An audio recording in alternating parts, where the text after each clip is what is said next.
तो एक बहुत बड़ी खबर सामने आ रही है। दशकों की चुप्पी के बाद अमेरिका और ईरान के बीच एक बहुत हाई स्टेक बातचीत अभी अभी खत्म हुई है। और जो खबर निकल कर आई है वो कह सकते हैं कि बिल्कुल अच्छी नहीं है। अमेरिकी उपराष्ट्रपति जेसी वैंस का ये बयान अपने आप में सब कुछ बता देता है। सीधी बातचीत नाकाम हो गई है और इससे माहौल में अचानक एक बहुत बड़ा तनाव पैदा हो गया है। तो सवाल यही उठता है कि आखिर हुआ क्या। मतलब 20 घंटे से भी ज्यादा चली ये ऐतिहासिक बातचीत और फिर भी दोनों देश किसी नतीजे पर क्यों नहीं पहुंच पाए।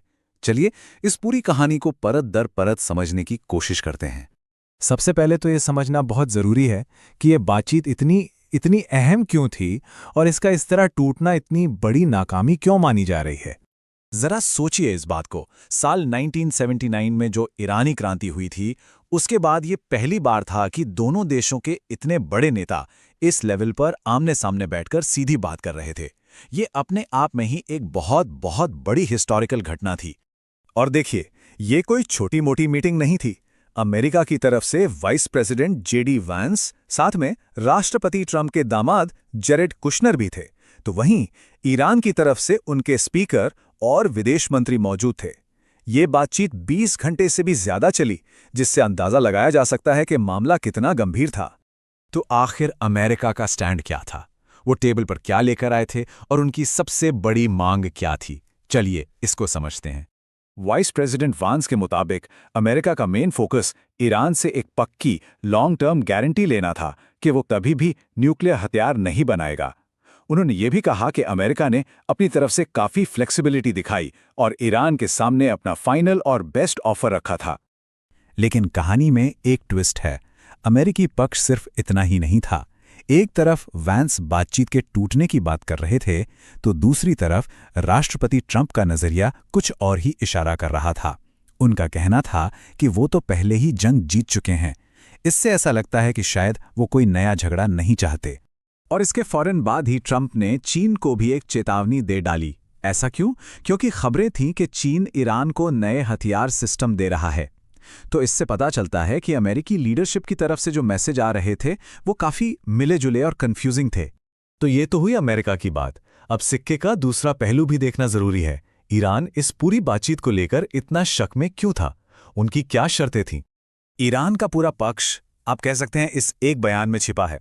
उनका सीधा कहना है कि वो अमेरिका पर भरोसा कर ही नहीं सकते, क्योंकि इतिहास गवाह है कि अमेरिका ने अपने वादे तोड़े हैं और यही अविश्वास, यही गहरा डिस्ट्रस्ट बातचीत की सबसे बड़ी दीवार बन गया।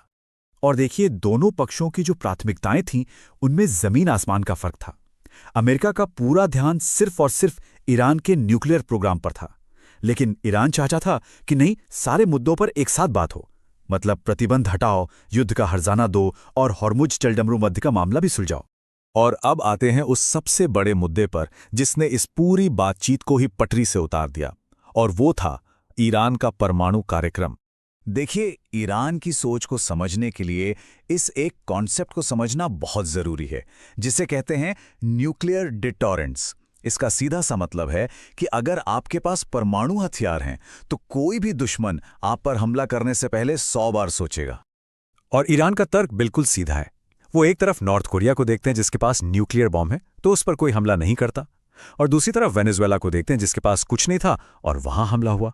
उनका मानना है कि पिछली जंग में भी उनकी मिसाइलों ने ही उन्हें बचाया था और अब अमेरिका चाहता है कि वो उसे भी छोड़ दें। तो बातचीत तो फेल हो चुकी है। अब सबसे बड़ा सवाल यही है कि आगे क्या? क्या अब जंग का खतरा सच में सर पे मंडरा रहा है? यहां पर स्थिति थोड़ी उलझी हुई है। ट्रंप के बयानों को देखें तो लगता है कि शायद जंग नहीं होगी, लेकिन फिर वाइस प्रेसिडेंट पेंस का ये कहना कि ये ईरान के लिए बुरी खबर है, ये एक धमकी जैसा लगता है। और उस पूरे रीजन में तनाव तो पहले से ही बहुत ज्यादा है। तो आने वाले दिनों में कुछ बहुत जरूरी घटनाओं पर नजर रखनी होगी। इजराइल और लेबनान के बीच बातचीत का क्या होता है? हॉर्मुज जलडमरू मध्य में टेंशन बढ़ता है या घटता है? और सबसे अहम, राष्ट्रपति ट्रंप की जो चीन यात्रा होने वाली है, उसका नतीजा क्या निकलता है?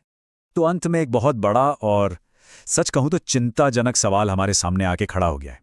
जब डिप्लोमेसी, मतलब कूटनीति का रास्ता ही बंद हो गया है, तो दुनिया का अगला कदम क्या है? क्या दुनिया एक और बड़े संघर्ष की तरफ बढ़ रही है? खैर, इसका